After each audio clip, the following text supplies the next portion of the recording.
Garmin Forerunner 935 kell.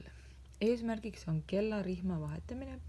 Kellarihma vahetamiseks on vaja teist kellarihma, kruvikeerajaid. Tavaliselt tulevad need kruvikeerajad koos kellarihmaga, eriti kui osta kuskilt eBayst või Hiinast või ma ei tea, kuidas Eestis lood on.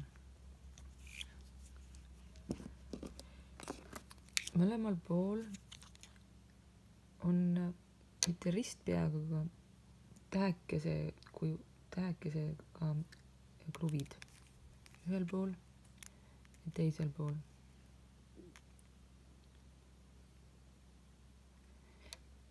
Ja seepärast on kellarihma äravõtmiseks vaja korraga kasutada 2 kruvikeerajat, mis ei ole vahel nii lihtne. Üks kruvikeeraja tuleb paika panna, siis seda kinni hoida ja samal ajal teise kruvikeerajaga keerata. No, läks õnnelikult. Võtan kruvi välja ja kui seda rihma kuidagi kätte ei saa ja ei saa seda pulka siit seest välja lükata, siis lihtsalt kruvikeeraja otsikuga lükkad natukene ja see otsik tuleb välja. Tõmba see otsik siit jälle. Nii, rihm kukkus juba küljest ära. Nüüd teen teise poolega täpselt samamoodi. Kõigepealt panen ühe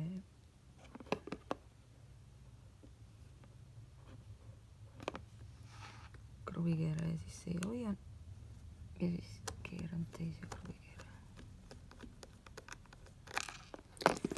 lahti. Üks kruvi on väljas, teine on ka väljas. Nende rihmade asemel panen need rihmad.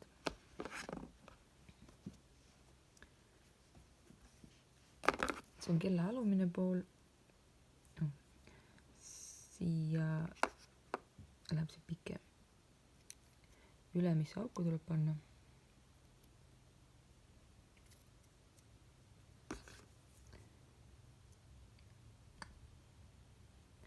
Läbi kellarihma.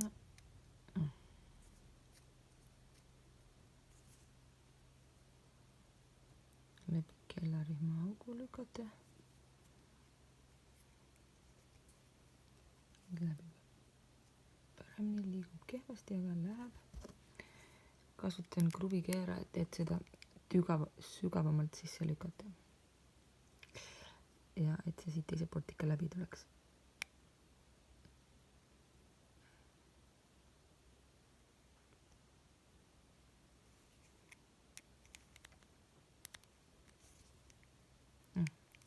Nüüd tuli läbi.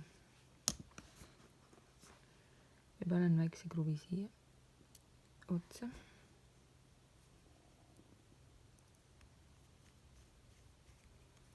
Natuke kergelt õnnestus keerata ühe kruvikeerajaga, aga nüüd fikseerimiseks pean kasutama jälle 2 kruvikeerajat.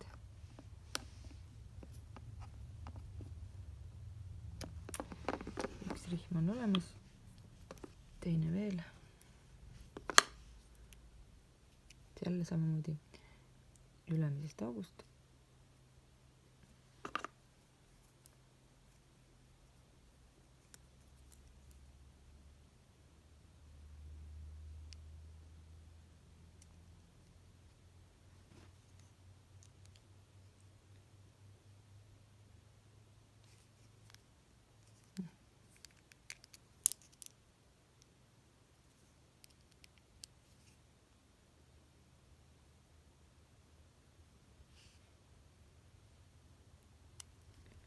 Nüüd läks sisse ilusti.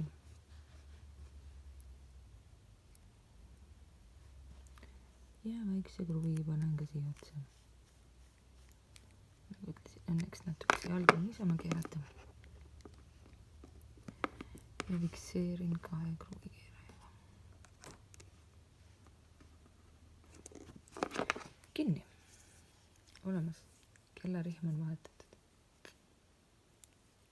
aga kuna see sinine on uus kellarihm, siis ma võtan ta peagi jälle ära ja panen musta asemele.